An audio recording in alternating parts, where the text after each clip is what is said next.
Welcome to another episode of Markets Dawn Europe, an audio podcast on financial markets for European-based professionals. A minimalistic solution to the information overload in mainstream and social media. This is what you need to know today.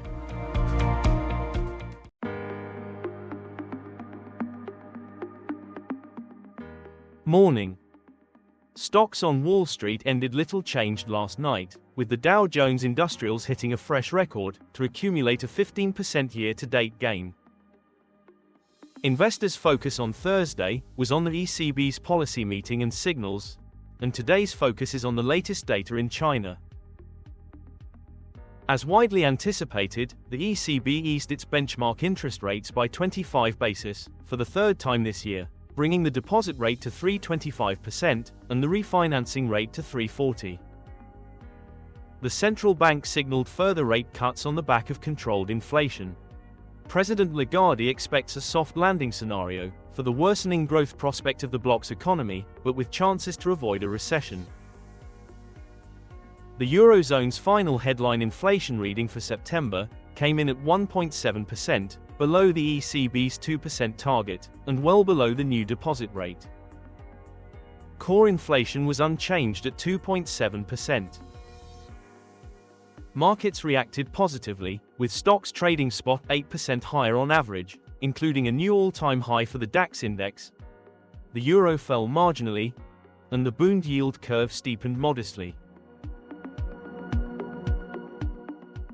The latest economic data in China released today shows a deceleration of growth, with GDP advancing 4.6% year-on-year in Q3, better than forecasts, but the slowest pace since Q1 of 2023.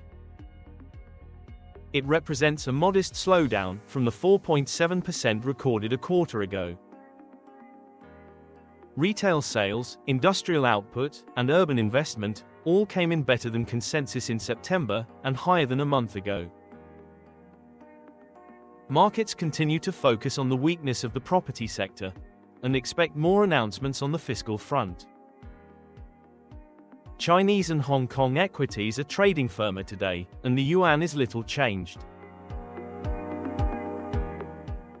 Gold traded shy of $2,700 yesterday, a historic nominal record, driven by a lower interest rate scenario, an escalating Middle East conflict, and the US election next month.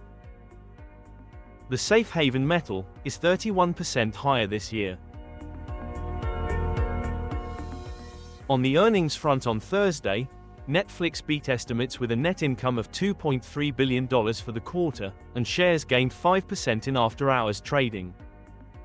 The company added more than 5 million new subscribers in Q3, well above estimates. Swiss food giant Nestlé marginally missed revenue estimates and cut its full-year sales outlook to just plus 2%. Shares added 2.5%, but remain 12% lower this year. Headlines: Israel confirmed the killing in Gaza of Hamas leader Sinwar, the mastermind behind the October 7 attacks. The incident is seen as a big victory for Netanyahu, who said the war against terrorism wasn't over. Hamas said it will retaliate, and Hezbollah plans to escalate its war with Israel.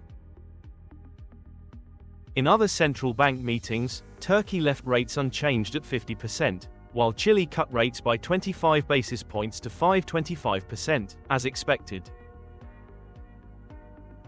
In corporate deals, French drug maker Sanofi said it received an improved bid for 50% of Appella, its consumer division, from a consortium led by PI Partners, as the company faces opposition from union workers. Sanofi shares are up 12% in 2024. In Spain's industrial sector, steelmaker Sidenor is interested in acquiring parts or all of train manufacturer Talgo. Talgo shares jumped 15% in 3 days. Data today: UK retail sales and US housing market figures. Earnings reports today: Volvo, P&G, Amex, and Schlumberger. That's all for this week. Thanks for your time and enjoy your weekend.